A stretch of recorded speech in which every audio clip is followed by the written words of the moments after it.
which was funny because the first thing he thought when he walked in was like, "Oh, I'm so much smaller than everybody in here." Yeah. So Dumbledore knows the loophole to the age line, and none of the students thought.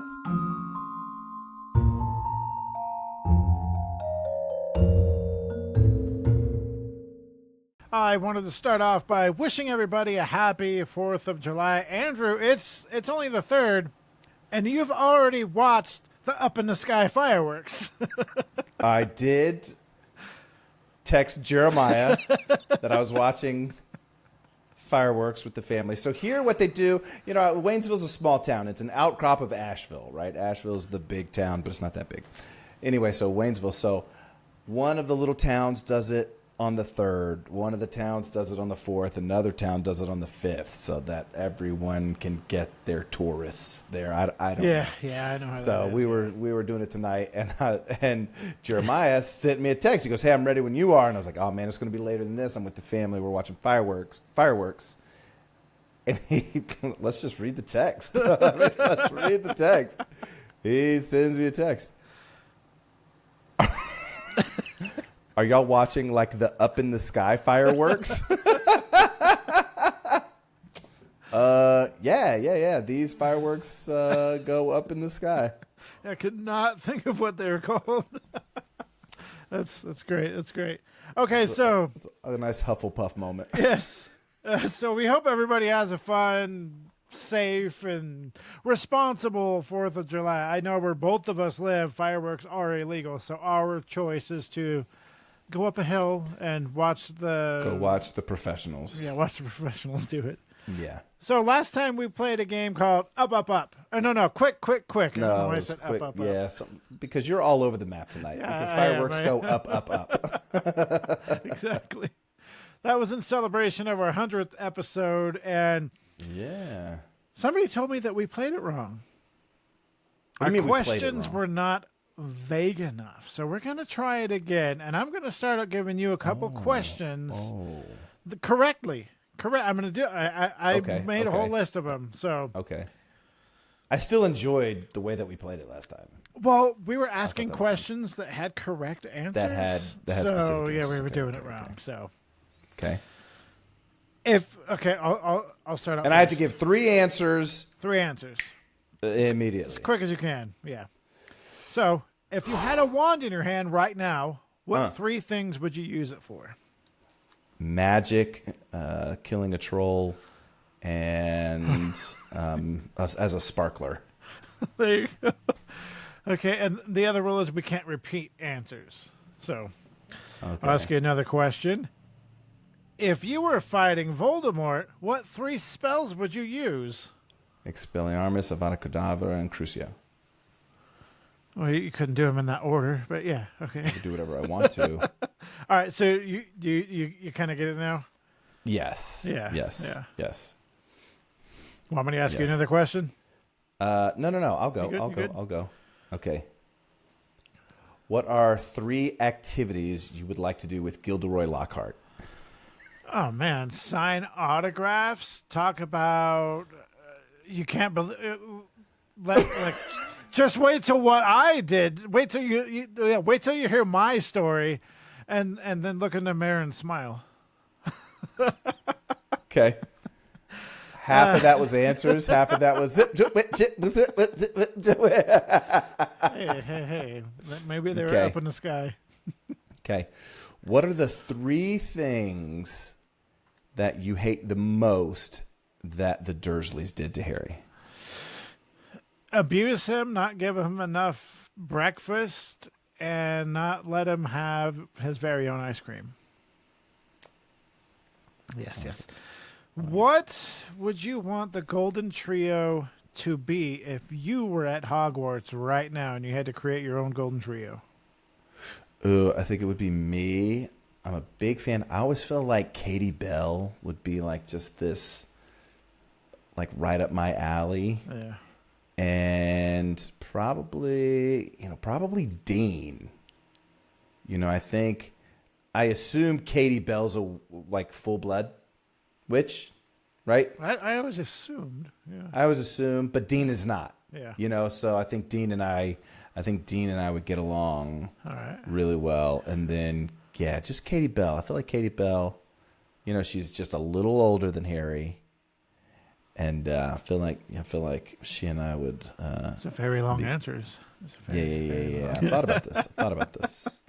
Because I'm allowed to be in the Golden Trio, right? Like I am main character energy in that question. Well, yeah. So in that case, if you had to pick a Golden Trio, I am the chosen one. If Ron, Harry, and Hermione were not the Golden Trio, who would you want it to be if you were sitting down watching it? Of the people that were seeing, well, I almost, having read the books, you would say Neville, and then Luna. Probably Ginny as well, like that. That's what I was thinking. That would kind of be if I had to choose. Yeah. Okay. Come on. Okay. Bring it on. If you were to, okay. If you weren't a Hufflepuff, what house would you be in and why? I think it'd be a Slytherin because. Oh, man. I think I'm a jackass. I think about myself a lot. And at times I go, yeah, who cares about that? So. Yeah. Okay. I like it. Ooh, if you had a house elf, what 3 things would you ask him or her to do? Ooh, cooking is by far number one. Mm-hmm. Cooking is by far number one. Cleaning is an easy second. And number 3, it's kind of like wishing for the genie's freedom on the third wish. Yeah. It's kind of like, hey, I want you to stay here. Yeah. I want you to stay here. However, yeah. I want you to come and go as you please. If I say, hey, what's for dinner tonight? And you say, hey, I can't do dinner tonight. Cool. Totally. And if you're dipping out, cool. You know what I'm saying? So it's like, I would want them to stay. Like you're free, but live here. You could live here. Well, and it's one of those things where it's like, Creature was one of my favorite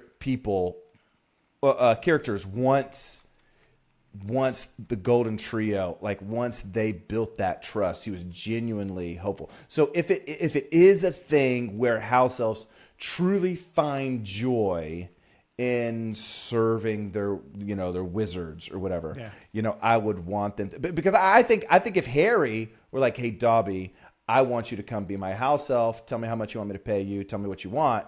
Dobby would do it immediately. Oh yeah, he would. Yeah. Right, he would do it immediately. So I would want my house elf. So the cooking, like amazing food, the cleaning, and then I would feel a lot better. I know you get joy in the servitude, but I would let's give you some leniency. Yeah. Got any more questions? No. I got one more. And then we'll jump into it. Yeah. If you had a chance to go to the Wizarding World right now, and live there, what 3 jobs would you try to get? Let's see. I think I would love to do something with sports, Quidditch sports. I can see it. Something in the Quidditch world. I would also want to be like a defense against the dark arts teacher. Like I would love to get deep into that. Now I've got to choose between transfiguration or charms. Quick. Charms teacher. Charmsiguration. Oh, that was tough.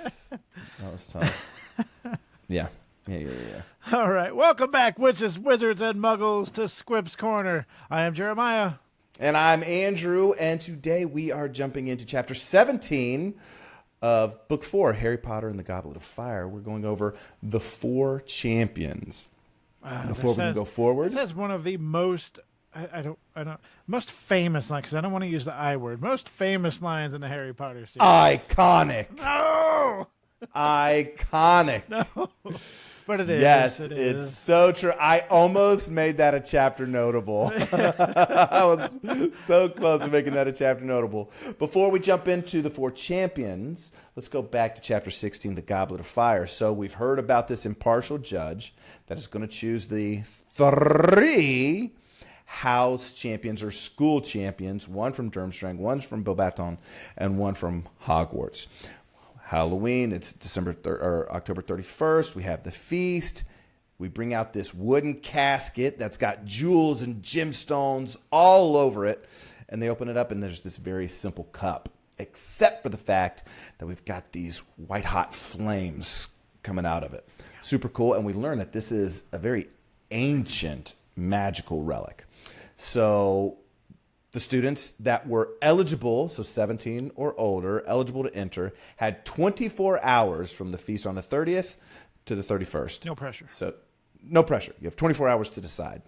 And there was an age line, so if you were not old enough, you couldn't get through. Obviously, Fred George tried, and Fawcett and Summers tried. And they had beers, none quite so spectacular as Fred and George. So we get to the feast. It's over. Barty Crouch is there. Little Bagman is there. And the three, Professor Dumbledore, Madame Maxime, and Professor Karkaroff, the heads of the schools, the headmasters of the schools, they are going to be the judges for the tasks, and the Goblet of Fire is the impartial judge to decide who the house champions are going to be, the school champions. So, Durmstrang, it's Victor Crumb. Easy, we could have guessed that. For Beauxbaton, it's Fleur Delacour. For Hogwarts, it's Cedric Diggory, and everyone's happy. Cool, 3 house champions. At least it wasn't a Slytherin. And then,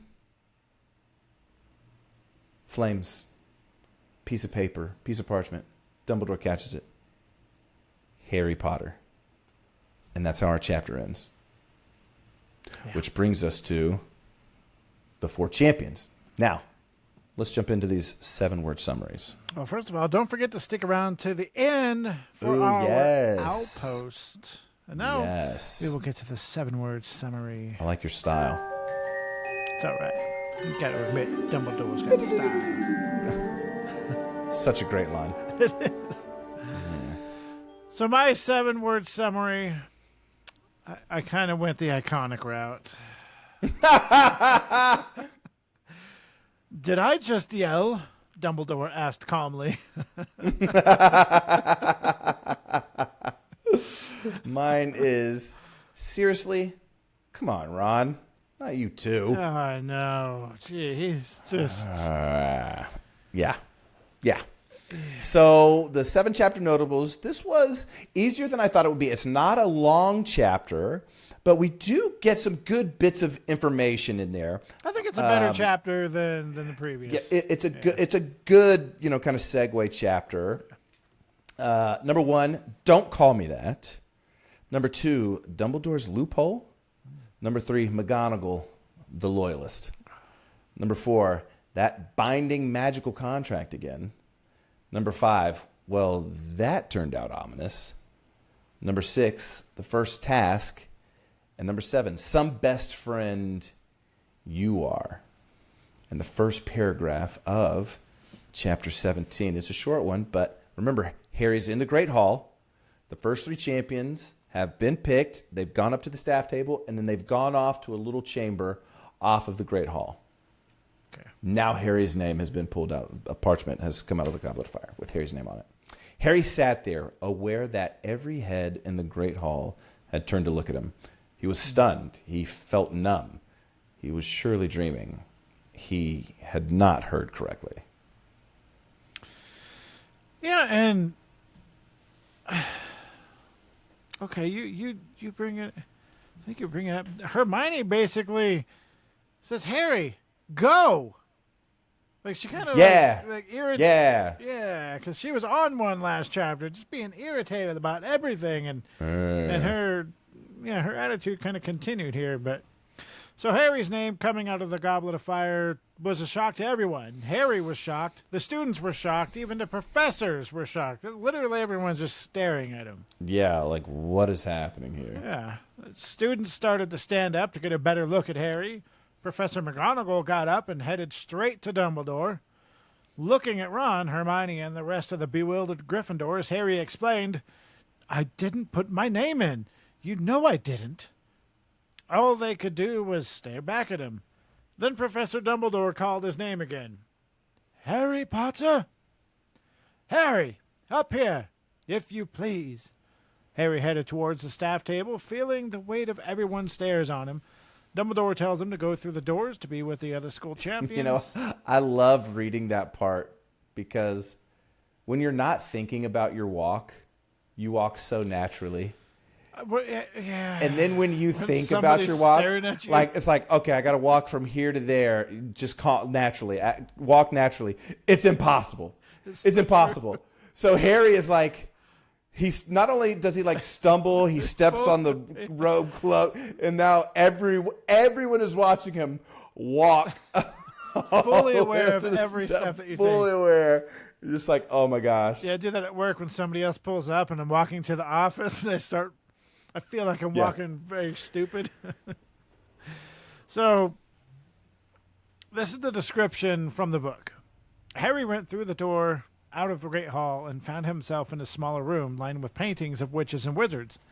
A handsome fire was roaring in the fireplace opposite him. The faces of the portraits turned to look at him as he entered.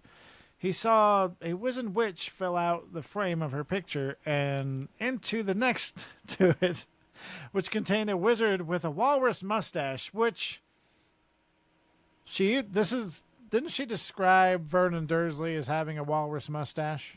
Ooh, I think so. I think she did. So this is a go-to for her, I think. The wizened witch started whispering in his ear. Victor Crumb, Cedric Diggory, and Fleur Delacour were grouped around the fire. And I kind of like the exchange they have in the beginning of this.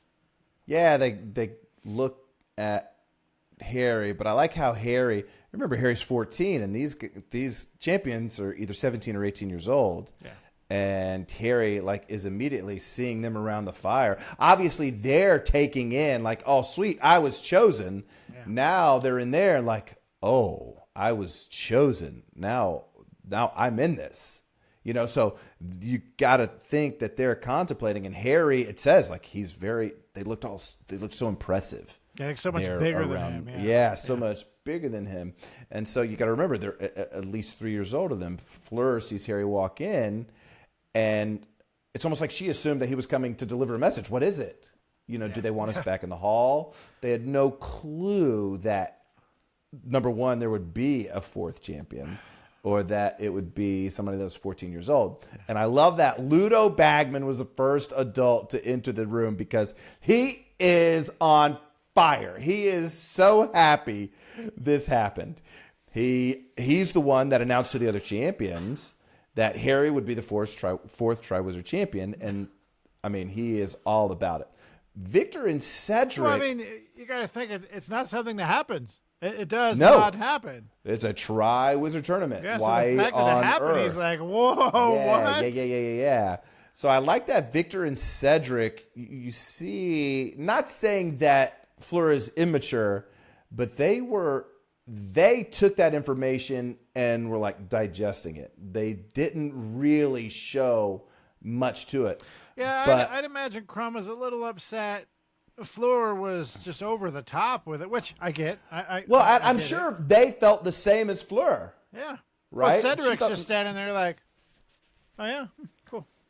Well, and we learned, because obviously if you've read the books, we see Fleur after this book. And she is a very... she wears her emotions. She's not hiding anything from you. Oh, yeah. She's going to speak her mind. And I love people like that. Some people do not love people like that. But she's very much, Ludo says, hey, Harry's going to be the fourth tournament. What, is this a joke? Is this a joke? Yeah, good joke. yeah. You'll be serious. And then Ludo doubles down. And she was sure that there had to have been a mistake, especially since he's too young to compete. I love this part. Ludo Bagman is like, well, it's amazing. But as you know, the age restriction was only imposed this year as an extra safety measure. And as his name's come out of the goblet, I don't think there can be any ducking out at this stage. It's down in the rules. You're obliged. Harry will have to do his best. But before he could finish, we've got Professor Dumbledore, Mr. Crouch, Professor Karkaroff, Madame Maxime, Professor McGonagall, and obviously, for some reason, Professor Snape. They all enter the room at this point. Professor Snape seems to be around quite often for no reason. She didn't really. I will say this overall for Snape in this book, other than, him being upset with Neville a lot, I don't think she put Snape to good use in this book. Well, I mean, I'm kind of the same way. Like when something at work is going on, I want to know what, like, even though it's none of my business, like, tell me, I work here. I want to know what's going on. So, yeah, I get it. I mean, I get why he would be there. I'm the same. Like, what's going on in here? I want to have a firsthand account of it. Yes. So, this is a perfect. Wait to the end, everybody, if you're listening right now, because the magical binding contract gets brought up a lot throughout this chapter, and I did do a little bit of research on what happens. Well, and Ludo just brought it up. Yeah, right? Well, I mean, last chapter we were like, well, what happens if you break the contract? Surely you don't die. They're not gonna, that sort of punishment on kids. So yeah, it's real interesting. So this next part is great. So I love this next part. Harry's standing there in complete shock at what's just happened. Yeah, why am I here? How has this happened? Yeah, I mean, you got to put yourself in Harry's shoes. Like, she does a great job of making you put yourself in his shoes. Like, I didn't do. Who's going to believe him? Who's going to believe Harry Potter, the kid that breaks this huge rule? Because we as the readers, we already believe him. We are POV Harry Potter. We would have been with him as he put his name, so we already believe him. Yeah. So watching everyone else not believe him. Yeah, you went into the Chamber of Secrets. You did this and that. Oh, of course you didn't put your name, man. Yeah, right. Yeah. Then Fleur tells Madame Maxine that chapter notable number 1, this little boy is to compete also. And Harry gets mad that she called him a little boy. yeah, like he's so shocked. And then she says little boy, and it's like he immediately got angry and was like, little boy. Which was funny because the first thing he thought when he walked in was like, oh, I'm so much smaller than everybody in here. Yeah. And then like, oh, this little boy. And he's like, wait a second. Wait, you called me out on it? Nope. I disagree now. Yeah, I can doubt myself, but you better not doubt me. Right? So Madame Maxine and Karkaroff were outraged that there were to be 2 Hogwarts champions, and which I get. Oh no, yeah. I get. I got some yeah. So they pressed Dumbledore for answers, even questioning his age line. Snape blamed Harry. It's no one's fault but Potter's, Karkaroff. Don't go blaming Dumbledore for Potter's determination to break the rules. He's been crossing lines ever since he arrived here. But Dumbledore cut him off. Professor Dumbledore was now looking down at Harry, who looked right back at him, trying to discern the expression of the eyes behind the half-moon spectacles. Chapter notable number infinity. Yes. Did you put your name into the Goblet of Fire, Harry? He asked calmly. He asked? No. He asked. Calmly. So calm. So calm. No. Chapter notable number 2. Did you ask an older student to put it into the Goblet of Fire for you? So Dumbledore knows the loophole to the age line, and none of the students thought, oh, hey, if I write my name down, will you go put it in? Sure, yeah, I don't want to be in this thing. This sounds really scary. Yeah, write it down. I'll walk across the H line and put it in the goblet.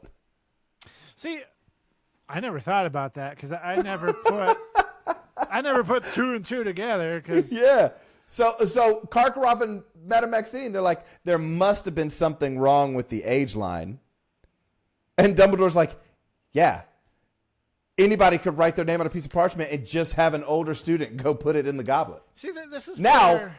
admittedly, the goblet being a powerful ancient artifact would not accept, since there was an age restriction, but still...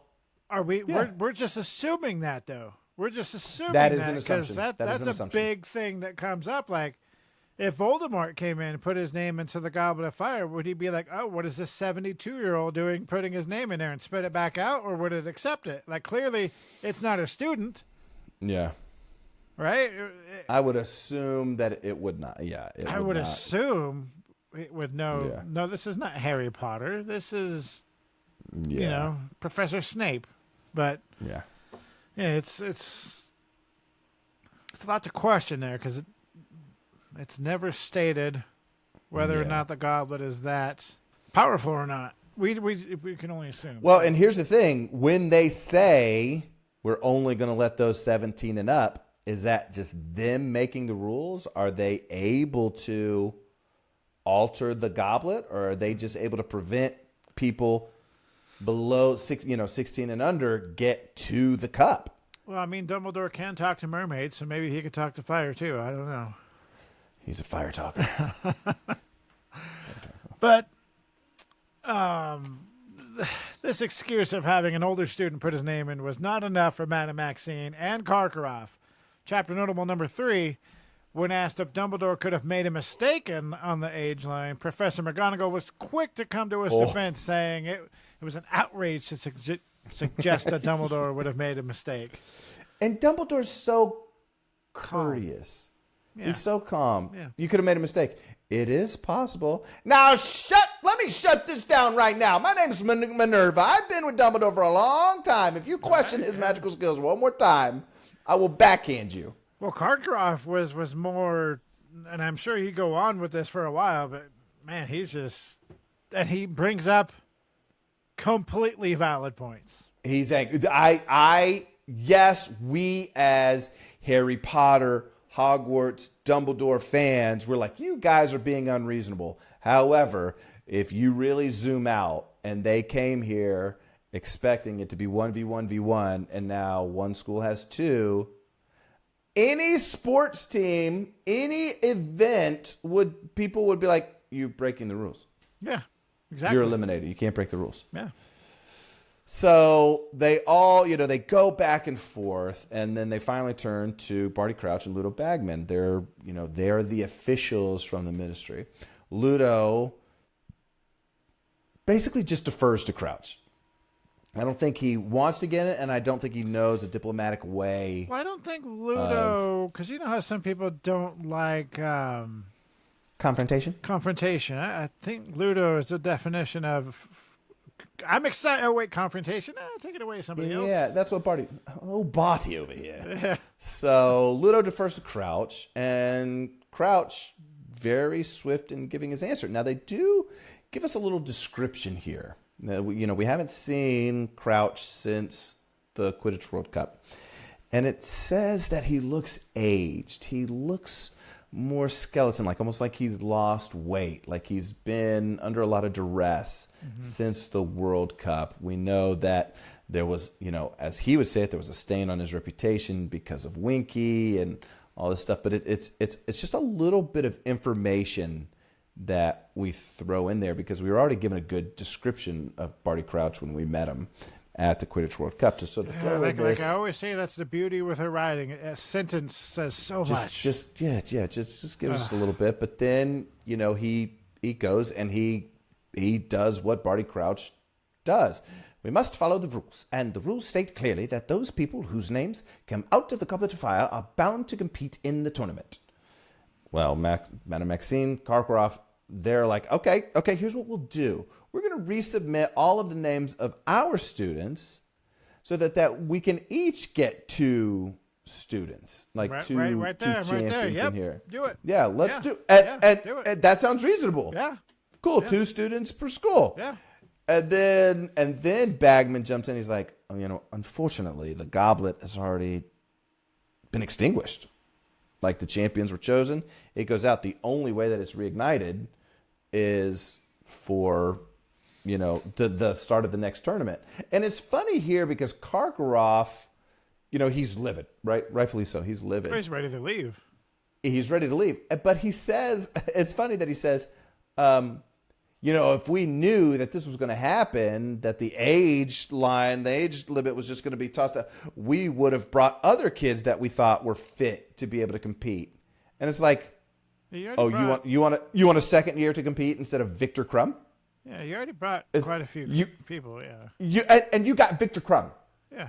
Right? You got the best champion for your school. But no, you wanted to bring some second and third years? But, shut up, Karkaroff. He did bring up a good point here. Like, the fire's out. It's not going to light up to the next tournament. And that's where I went, oh. Yeah, it's not going to light up, which makes literally nothing they can do. And that there makes it seem like the goblet does what the goblet does. Yeah. It picks whatever it is, put into it. And I think the age restriction was something that the schools decided, the ministry decided they were going to heavily enforce. But I don't think there's any way that they could magically alter the Goblet of Fire. It does make sense. Otherwise, what would be the point of the age line? It would just spit the parchment back out. Exactly. Yeah. Because if the cup would disallow for underage wizards, the age line would be unnecessary. Or you wouldn't even be able to put the parchment in there at all. Like, it just wouldn't let you put it in. Yeah. So this is where, like you said earlier, Karkaroff was so mad. He's threatening. Number one, Bagman's like, oh, well, it won't reignite until the next tournament. And Karkaroff's like, to which Durmstrang won't be there. Not after all of this. And now we come here and we get this. Look, I'm so mad, I might leave right now. We're just going to get out of here. I don't disagree. Yeah, and I get it. And then chapter notable number 4, Mad-Eye Moody just enters the room. Okay?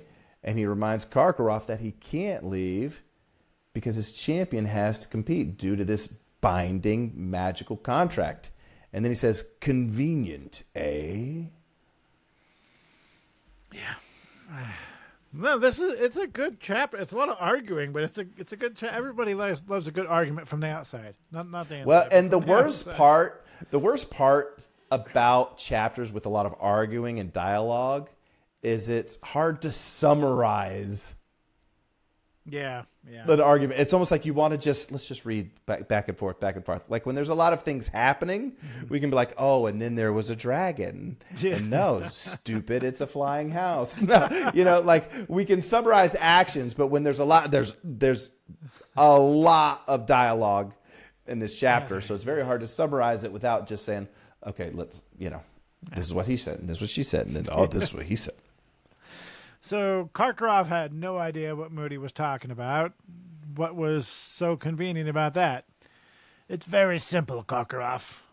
Someone put Potter's name in that goblet knowing he'd have to compete if it came out.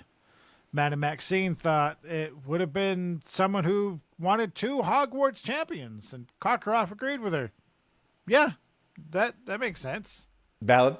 Yeah, but also, how do you hoodwink the Goblet of Fire to give you 2 Hogwarts champions? Like, it knows. We're about to find out. Yeah.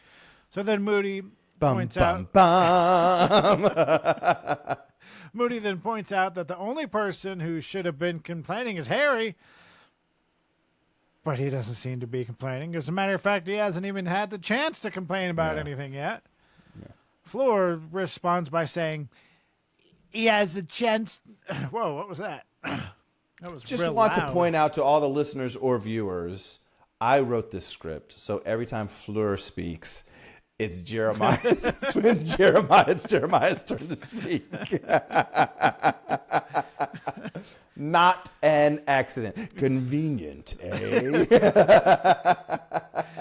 It's all good. I think I do all right at it. You do great. You do great when you commit to it, Jeremiah. Constant vigilance. Constant vigilance. He has a chance to compete, isn't he?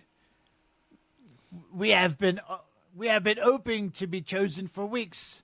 The honor of our school is 1,000 galleons in prize money. This is the chance many would die for. Moody, which brought up a question for me. Is there just one wizarding currency? I mean, you could get it exchanged even if there wasn't. I mean, it's like you go to another country, exchange USD for whatever. In Magic, I mean, I know how exchange rates work. I was just letting you know in case it's the first time you've heard about it. Thanks, man. I appreciate it. When I worked for Bank of America all those years, I never heard about exchanging money. So I've not watched the Fantastic Beasts movies. I'm gonna get you to watch them because I know that they use another term for Muggle there, like non-Mage or something like that. No Mage, which is no Mage. What a dumb word. If I have any gripes about Fantastic Beasts, it's that they use the word nomage. That's stupid. Why would you change it? Do they bring up other wizarding currency in those? I mean, it's been years since I've watched it. I don't Yeah. think... I was going to look it up, but I was like, oh, well, the French girl is excited about 1,000 galleons. Like, is there just one universal, or every wizard in Europe uses galleons? Like, they might, since she said galleons, she didn't say there's prize money to win. Yeah, and at the Quidditch World Cup, it only mentions that. Hubcaps. The guys mentioned, like, yeah, he paid in gold hubcaps, and, and all this stuff. So, yeah, but just when there's like, she was obviously familiar with galleons, so I'm just wondering, is there just one universal wizarding currency? Might be. I don't know. We should look that up. I'm going to look that up before the end of the... Moody then responds by saying chapter notable number 5, which is a weird thing to say.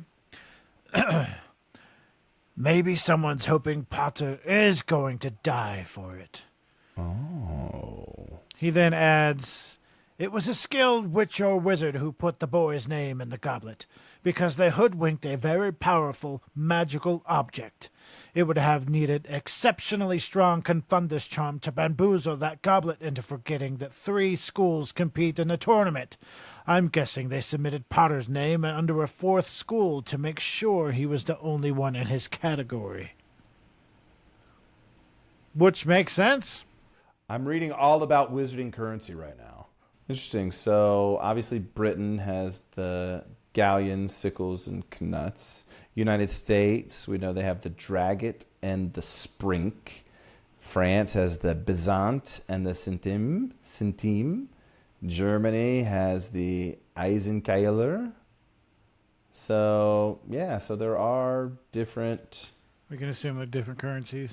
Yeah, different currencies. Very cool. I just never thought about that until rereading this chapter. She was excited about galleons, but yeah, I guess she'll... as ditzy as Fleur sounds, she might be kind of smart to know, like, galleons, I know how much that is, because I don't know other currencies worth. Yeah. But what did you think about, Mad-Eye Moody talking about someone must have put Potter's name under a 4th school so that he was the only contestant for it? Yeah, because at this point, everybody else is thinking, oh, how did Harry do this? He wants the glory. He wanted to break the rules. He wanted to compete and all this stuff. Which is right up his alley. Which is right up a lot of the kids' alleys. Right? Specifically Potter, Hermione, and Ron. Yeah, but Harry didn't try. Why did I just call him Potter? Why do I keep calling him Potter? That's weird. Because you said that you would have been a Slytherin. I guess if you weren't a Hufflepuff. Yeah, and so, when you hear this, when you talk about Moody and kind of, this is how it could have been done, you're like, oh, well, then you go back to Sirius's letter, like, everything that I see that's happening, I'm coming closer to Britain. To be, so it's like, okay, yeah. We do get a reason why Moody's kind of thinking like this as we move forward, too. Well, and you have a couple of reasons, right? So Karkaroff accuses Moody of being paranoid. He's like, if he hasn't come up with 6 assassination attempts before breakfast, he's not even starting his day off right. Could you imagine being an Auror and then eventually retiring? And do you think you could go home and just have a nice, quiet, relaxing retirement? No. Yeah. No. And you have a lot of, like, fireworks tonight. It's more and more, men and women that have served in the armed forces, that have served active duty. You want to go see the fireworks? Nope. No, I don't want to hear the fireworks. Mm-mm. I don't want to hear explosions. I don't want to hear booms. For some people, 4th of July is the best day ever. For some people, it's the worst day. They hate it. They hate it. It's their brain has been wired. And so for somebody, and not only was Moody an Auror, he was an Auror during Voldemort's first rise to power. Yeah. So it's not just any sort of, Well, it's like you took the normal way of thinking and you morphed it into this bizarre, seemingly paranoid way of thinking, and that's just how your brain's wired to think now. It's like when you're little, and you grow up learning certain things, and then you get older and you find out, oh, that's not how it's supposed to be. You can't unlearn it. It's already there. Yeah. Yeah. Mm. Yeah. So Moody's almost about to go in on Karkaroff. My job is to think like dark wizards do, as you should remember, Karkaroff. And then Dumbledore's like, thank you, Alastor, which surprised Harry because this is the first time that we hear Alastor. I know we had a pop quiz last. Certainly his name can't be Mad Eye. yeah. Of course his name can't be Mad Eye. So, and so then Dumbledore, ever the diplomat, how this situation arose we do not know. It seems to me, however, that we have no choice but to accept it. Both Cedric and Harry have been chosen to compete in the tournament. This, therefore, they will do. And then Madame Maxine tries to interrupt. Again, I get it. And Dumbledore asks, if you have any alternative, I'm happy to hear it. Yeah. And they just kind of sat in the silence for a little bit. I have a random question, not to get off on a side tangent, but if Dumbledore ran for president and won, how do you think that would go? I think it would be great, obviously. I mean, he'd be the most calm president we've probably ever had. You'd hope. Yeah, I mean. You'd hope. Except he wasn't born in the United States, so he can't run for president. Yeah. I mean, they want him to be Minister for Magic. So. Yeah. He won't do it, though. So he won't do it. Yeah, he wouldn't even run for president, so, yeah. Yeah. So basically, Dumbledore uses logic and diplomacy to say, hey, this has to happen. If you have any other options, alternatives, let me know. I'd love to explore it. Nobody has it. So Madame Maxine, Professor Karkaroff, and Severus Snape are all livid. But Bagman is like, let's go. He's ready. He's like, okay, cool. Yeah. Are we moving forward? Let's move forward. Can we move forward now? There's going to be 4 of us. I'm so excited. 4 of us. Great. He's ready for the champions to receive the instructions. So Barty Crouch tells us. So Chapter Notables number 6. This is his description. The first task is designed to test your daring. So we are not going to be telling you what it is. Courage in the face of unknown. Courage in the face of the unknown is an important quality in a wizard. Very important. The first task will take place on November the 24th. So we've got a month, almost 2 months, this being the end of October right now. In front of the other students and the panel of judges, the champions are not permitted to ask for or accept help of any kind from their teachers to complete the tasks in the tournament. The champions will face the first challenge armed only with their wands. They will receive information about the second task when the first is over, owing to the demanding and time-consuming nature of the tournament. The champions are exempted from end-of-year tests. So 2 things. The 24th of November would be a little bit over 3 weeks, not 2 months. And 2... Oh, I was thinking September. Yeah. You got 3 weeks. You got basically 3 weeks. And 2, you can't accept help from anybody. Well, that goes out the door right away. So... Immediately. And exempt from end-of-the-year exams? Jim on. Sign me up. I was going to fail those anyways. But you can still fail classes. Yeah, true. You just don't have to take end-of-year exams. Yeah. So once Barty Crouch was done, Dumbledore asked him if he... Oh, my... This... Talk about read the room. So Dumbledore asked him if he wanted to stay the night at Hogwarts, but he declined, saying that he needed to get back to the Ministry. I've left young Witherby in charge. Very enthusiastic. A little over-enthusiastic, if truth be told. I love that they threw that in there. Yes. Bagman couldn't believe that Barty wanted to leave all the action.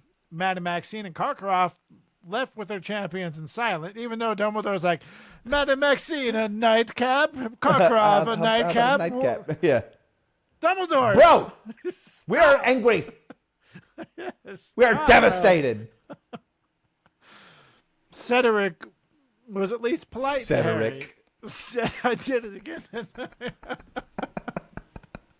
Cedric was at least polite to Harry. He just could not be bothered. He did not care about anything going on. Had he been in a different school, maybe his attitude would have been different. I honestly don't think the others are either. Like, these guys are about to graduate. These guys are about to be fully licensed wizards. Yeah. And Harry's 14. I mean, So I would assume the other kids are like, yeah, we're 17, he's 14. Okay. Ooh. Yeah. Ooh. Right. So he asked Harry how he got his name into the Goblet of Fire, which he's not going to be the first one to ask. And yeah. Harry told him that it wasn't him. And Cedric was like, oh, okay then. Okay. Yeah. Like, kind of like, oh, you're not going to tell me? Fine, whatever. Keep your secrets then. Yes. So Harry walked back to Gryffindor Tower. You know, before they all left, in true Dumbledore fashion, he just told everybody to go to sleep. Well, he tells him, he's like, yeah, go back to your common rooms. I'm sure there's people waiting for you there. Yeah, here's this heated debate. Okay, I'm done with this. You guys go to sleep. Yeah. But Harry is a great example of, look, if you are in a situation in which you can control what you can control and you can't control what you can't control, this is how it's going to be. Move forward. Yeah, I think Dumbledore... Move forward. He doesn't get enough credit for that. Yeah. Because a lot of people get stuck on something and... No. Man, I never Move forward. I never even thought about that. You're welcome. Would I be wrong in saying he's a great role model? Dumbledore, yes. Dumbledore is there's an amazing book by a gentleman by the name of Trevor Moab. I think it's Trevor Moab. And the book is called It Takes What It Takes. And he does a lot of sports psychology, works with a lot of athletes and organizations and all this stuff. And he talks about neutral thinking. And you have positive thinking, you have negative thinking, and then you have neutral thinking. And the neutral thinking is the last play, you threw an interception. You turned over the ball. You're frustrated, you're angry, boom, cool, bam, boom, boom. Now, from here on out, you dwelling on that, you beating yourself up on that, you just can't, it's over, it's done. What you have to do now is move forward. When I get the ball, I'm going to run this play. I've practiced this play. I've played this. I can do this. Neutral thinking. This is what needs to be done. Yeah. You can throw in some positive thinking. You are a strong, independent, cool, great. But neutral thinking is, it takes what it takes. This is what needs to be done in order for me to XYZ. It's Great book. It's such a hard way to think, though. It's a great book. I recommend it. It all sounds so simple, but it's that's why he's like hired somebody with glasses just squint harder. Like, no, it's not that. Yeah. That doesn't work like that. No. I will stress over everything, but when an extreme happens, somebody goes to the hospital, somebody gets sick. Oh, aren't you going to visit this person in the hospital? No, why?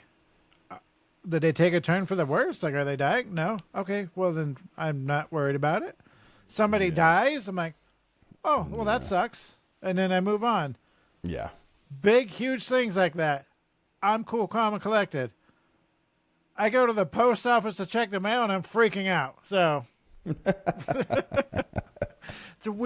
really weird how the brain works. That's when I was in college. I studied psychology because I'm like, this is fascinating what the brain can do. Sure. It's, oh, man.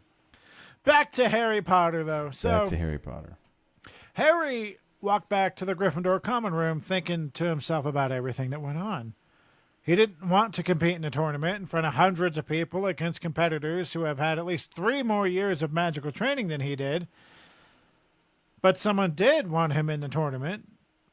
Well, first off, why? To give him a treat? To make him look like a fool? Or was Moody right? Did someone put his name into the goblet and want him to get killed? Voldemort wanted him dead. So, yeah, okay, that kind of makes sense. But Voldemort's not walking into Hogwarts to put Harry's name into the goblet. Right. But he did have that dream at the beginning of the book. Yeah. It's one of those Voldemort things. didn't have to come. Yeah, it's one of those things like, oh, I wasn't thinking about that. Yeah. Wasn't contemplating it at all, and then you brought it up. And now... Well, and what we get to here is people do want me dead. Yeah. Well, what we get to here is the worst, because he's going back to the common room, and I can't wait to see Ron. I can't wait to see Ron. Got to talk to Ron and Hermione. They believe me. They know. Yeah. Yeah, they know. So he does. He gets back up to Gryffindor Tower. He's outside. The fat lady wasn't alone. The wizened witch that we saw down in that chamber off the side of the Great Hall, she was there. And she had already been telling the fat lady what's going on. And I thought it was funny because Harry, they're saying this, and Harry's like, balderdash. And then the lady's like, no, it's not. And the fat lady's like, no. That's the password. Pop quiz. What was that witch's name? Which one? The lady that was... I feel like you just said her name, too. I did not say it, no. Yeah, I don't remember. I'd have to look it up, but I'm pretty sure it was Violet. I was just going to ask if it started with a V. Yeah, I'm pretty sure it was Violet. It's about as close as I can get. It starts with a V. Yeah. So, anyway, fat lady lets him in, and then this is funny. This is what it says. The blast of noise that met Harry's ears when the portrait opened almost knocked him backward. Next thing he knew, he was being wrenched inside the common room by about a dozen pairs of hands and was facing the whole of Gryffindor House, all of whom were screaming, applauding, and whistling. So Fred and George are there. They're super impressed that he was able to put his name in the Goblet of Fire just because he was able to get past the age line that they weren't able to do. Why didn't you tell us? Yeah, like, come on. And Angelina, she's like, well, if it couldn't be me, I'm glad that it's a Gryffindor. And then Katie Bell, my girl, she'd be my golden trio. She's like, yeah, ready to pay back Cedric for that cheap win last year with the Dementors. And people are pulling at him. They're talking to him. They're asking him questions. They're offering him food. They're offering him drinks. And nobody wants to hear. It's a big thing that they think he just did. Huge. Yeah. Not only to be selected, but like, how did you do it? How and also, did you make it happen? It's Harry. And it's Harry Potter. Ugh. It's Harry Potter. So then the book also says, but no one wanted to hear that he wasn't hungry. Nobody wanted to hear that he hadn't put his name in the goblet. Not one single person seemed to have noticed that he wasn't at all in the mood to celebrate. Lee Jordan had unearthed the Gryffindor banner from somewhere and had insisted on draping it around Harry like a cloak. Harry couldn't get away. Whenever he tried to sidle over to the staircase up to the dormitories, the crowd around him closed ranks, forcing another butterbeer on him, stuffing crisps and peanuts into his hands. Everyone wanted to know how he had done it, how he had tricked Dumbledore's age line and managed to get his name into the goblet. Finally, he yelled that he was tired and he was going to bed. That would have been frustrating. Yeah. You got to just imagine how he's feeling. Like, I just want to go talk to Ron. I want to go to bed, and now I can't. Yeah. It's like being invited to somebody. Like, hey, just stay over at my house for the night. I know you're tired and you don't want to drive back, and you go there and they're having a party. You're like, oh, I'm gonna go home. Yeah, I'm tired. I don't. Yeah, don't let me. Please stop. Yeah. So no. You got to come. Come on. You got to come. Yeah, I'm good. Yeah, I'm good. Thanks. So he wanted to find Ron, like I keep saying, and Hermione, but neither of them were in the common room. So Harry finally made it back up to the dormitory where he found Ron lying on his bed. Chapter notable number 7. Where have you been? Oh. Hello, said Ron. He was grinning, but it was a very odd, strange sort of grin. So, congratulations. What you mean, congratulations? Well, no one else got across the age line, not even Fred and George. What did you use? The invisibility cloak? The invisibility cloak wouldn't have got me over the line. Oh, right. I thought you might have told me if it was the cloak, because it would have covered both of us, wouldn't it? But you found another way, did you? Listen, I didn't put my name in that goblet. Someone else must have done it. What would you do that for? I don't know, to kill me? It's okay, you can tell the truth. If you don't want anybody else to know, fine. But I don't know why you're bothering to lie. You didn't get in trouble for it, did you? The friend of the fat lady, that Violet, she's already told us about Dumbledore letting you into 1,000 galleon prize money, eh? And you don't have to do end-of-school-year tests either. I didn't put my name in that goblet. Yeah, okay. Only you said this morning you'd have done it last night, and no one would have seen you. I'm not stupid, you know. Ah, you're doing a really good impression of it. Every time I hear that, I'm like, oh. Yeah? You want to get to bed, Harry? I expect to be up early tomorrow for a photo call or something. He wrenched the hanging shut on his four-poster, leaving Harry standing there by the door, staring at the dark velvet curtains, now hiding one of the few people that had been sure he would have believed him.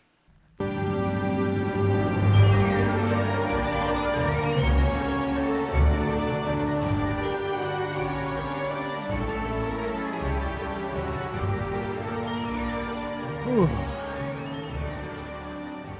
Before we get into this outpost, our final thoughts, like always, this was a lot better chapter than the last one, honestly. Even though there was a lot of back and forth, a lot of arguing, we got a lot of character development, really. And then we get, what is this, the first betrayal, I guess you could say, of Ron against Harry or something like that?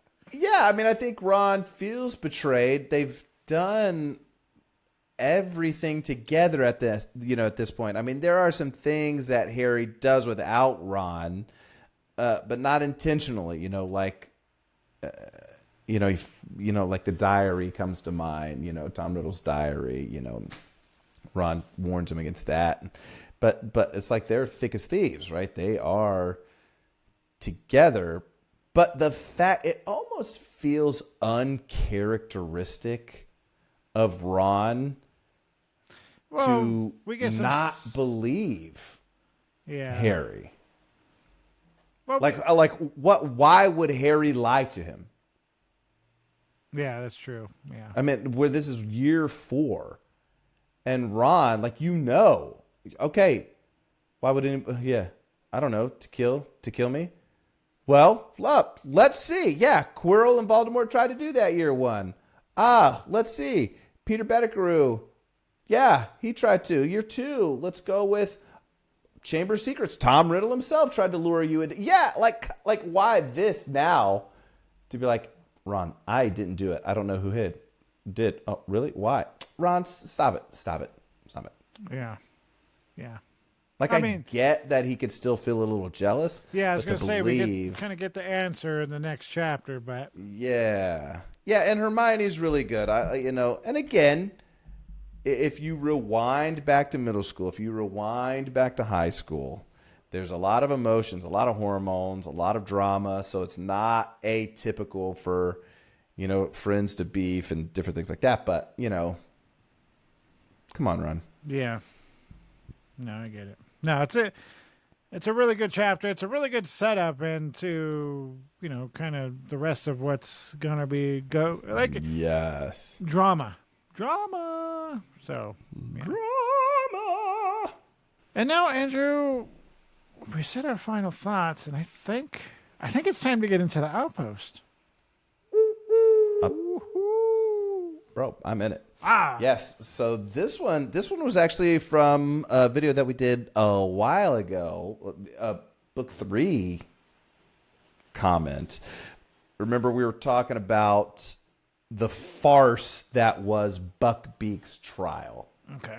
they did the appeal and, Fudge and Malfoy. And it's just so, and we're just like, this is crazy. And we had several comments on there. And there's this comment by @Chris Shaw. And they literally said, so when I was a kid and I read it, I thought it was ridiculous. However, as an adult, I read it and have actually seen this stuff happen in real life.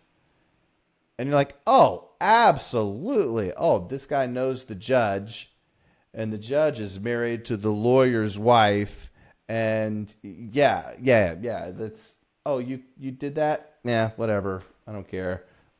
Pass the sentence. Like, you just see judicial corruption everywhere. And she's writing this in the form of a hippogriff being unjustly sentenced to death. But it is her. A lot of things that J.K. writes, they are very parallel with real world actions. So, and you even said that in the episode. You were like, Andrew, you're reading this as an adult now. And I'm like, yeah. And they're like, yeah. However, now that I read it as an adult, I see this stuff happen in real life. Oh, okay. So we're talking about, the how unjust the trial was. No, it was. Yeah. I mean, that happens in the real world. Garbage. And as we're seeing more and more and more, when you get the answer you don't want, you just keep doing it until you get what you want, and then there we are. And that's kind of what happened with Buckbeak. I mean, Fudge was just like, no, we're good. No, we're going to chop off his head. And I've already made up my mind. That's what we're doing. Yeah, I made up my mind. Yeah, so. Lucius donated some money. Yes, he did. Lucius donated some money. Your hippogriff's dead. Yeah, so I want to get, I'm actually going to pull up another comment. And sweet. Thank you for that one. If you're still listening, I know this is Chris Shaw, yeah. So we've talked about what happens. Okay, I've been selected for the Triwizard. I don't want to compete. Okay, what happens? We have a few comments on the video, but nice. Yeah, the one I'm gonna go with, it's at Bennington Grimm. Bennett Grimm 2618. He says, correct me if I'm wrong, but the first game is don't get eaten by a dragon. The second is don't let your friend drown. And the third is escape the maze that wants to eat you. I guess you don't have to try, though. Because we had said, well, you could enter it and then lose on purpose. Right. But in the context he's talking about, if you lose on purpose, there's some pretty drastic consequences, even though Dumbledore is not actually going to let someone drown or someone get burned alive. Yeah, the kids aren't drowned. They're not going to let anybody, because you remember, Charlie was there with dozens of dragon wranglers. Yeah. They were on hand. Yeah. So it's... Yeah, so... you go in. And I even think I would have to look forward. Is the first task timed? We know the second task is timed. You have an hour. I would doubt the first task is timed, but of course you want to get it done as quickly as possible. That for points purposes, the quickest and the cleanest gets you the most points, and kind of how you do it. Let's see. I mean, I could assume they're going to enter into the Triwizard Tournament, and all of the judges are going to go, should we have a time limit? Yeah, no, they're probably going to want to get this done as quickly as humanly possible. They're not going to take their time doing this. Nope. The first task in the Triwizard Tournament was not strictly timed with a specific time limit. Yeah. So these are just some, I want to say they're theories. I don't know if it's canon, but because the only thing I could think of, you break a magical binding contract, especially there's one that we know of where you die if you break it. So instant death is on the table, but are they going to kill 17-year-olds, 14-year-olds? I doubt that. Yeah. But the second one, so there's a couple. So we'll start with that one. Then there's, severe curses. You can get cursed. Do you remember what that spell is called? Because you never named it by name. The unbreakable vow. Okay, like you did that same thing in the last episode. No, there's one spell that you the die. One, if I had to get a tattoo, I would definitely get that one. That would be a cool tattoo. Okay. But there's severe curses that can happen or eternal damnation. But the one that made me go, okay, yeah, that makes sense. The loss of your magical powers, like they just strip you of your magical abilities. That would hurt my feelings. Yeah, so you don't compete. All right. You're a squib. Oh. Right? Wow. And they could do it. Wow. So I think that answers Who is they? Who is they? Some sort of governor, probably. Somebody in the ministry. The governor could strip you of your magical powers? Well, that's why I said somebody in the ministry. Some department of magical... I don't think they can do that. I think they just break your wand. Like they did with Hagrid. Yeah, clearly that worked. I mean, my guy they found him guilty of murder. Yeah. And they said, here, we're going to break your wand, but you can live on the grounds at the school where you committed the murder. I think, because I've read other fantasy stuff, and there's definitely ways in which they take away your magical abilities. So. Oh, sure. Yeah. I mean, aside from just breaking your wand, I don't think we have any wand. instances. I don't think there's any instances. That would be enough for me to go, okay, yeah, I'm in. Like, I don't want that to happen. I'm in. The Dementor's Kiss. If you don't compete, you get the Dementor's Kiss. Yeah, I guess that's the only instance where we have of. That's drastic. That's dark, though. That's dark. I get it, but we don't have any other. That's worse. We don't have any other examples of anybody in the series having their magic stripped from them. That's worse than death, though. That's. No, I Look, we're coming up with theories here. I don't like that theory. I mean, it's a good theory, but it makes me feel not good. I don't like it. I don't like it. I don't like that. All right, everybody. Well, thank you for watching us. And if you have the ability to leave a comment or a rate or interact with us at all, go ahead and do it. It pushes us out, helps us get to more Potterheads, which. Isn't that the name of the people, or is it something else? Who are we supposed to be sharing this with, Andrew? All the Potterheads, all the Potter friends, anybody that's ever mentioned anything about Harry Potter, we'd love to have them listen. Love to have their input. And if you really want to, we'd love to have you on an episode. Oh, yes. So yes, we would. Reach out to us, comment, say, hey, I want to be on an episode, and we'll set it up. Why not? You even get to pick a chapter. Yeah. As long as we haven't done it. We're not going to go backwards. Yeah, exactly. Yeah, I really love book 2, chapter 10. I mean, we could recap our recap if that's what floats your boat, but I don't see that being very fun. I mean, we might recap the podcast once we're done with it, but No. So join us next time where we discuss chapter 18, The Weighing of the Wands, which is awesome. Good chapter. Andrew, go ahead and sign us out. It does not do to dwell on dreams and forget to live. Remember that. Yes. It just reminds me of Guild of Royal Lockhart. Celebrity is as celebrity does. Celebrity is. Remember that. Squib's Corner is hosted by Jeremiah Lobaugh and co-hosted by Andrew Beecham, myself. We would love to hear from you, so drop us a rate and review. To inquire about being a guest, or if you have questions, comments, or just want to give us your Harry Potter story, email us at squibscorner@gmail.com. To watch Harry Potter merch unboxings, follow Jeremiah's YouTube, Accio Potter Guy. Lastly, you can leave us a voice memo and follow us on Instagram at Squibs Corner Podcast.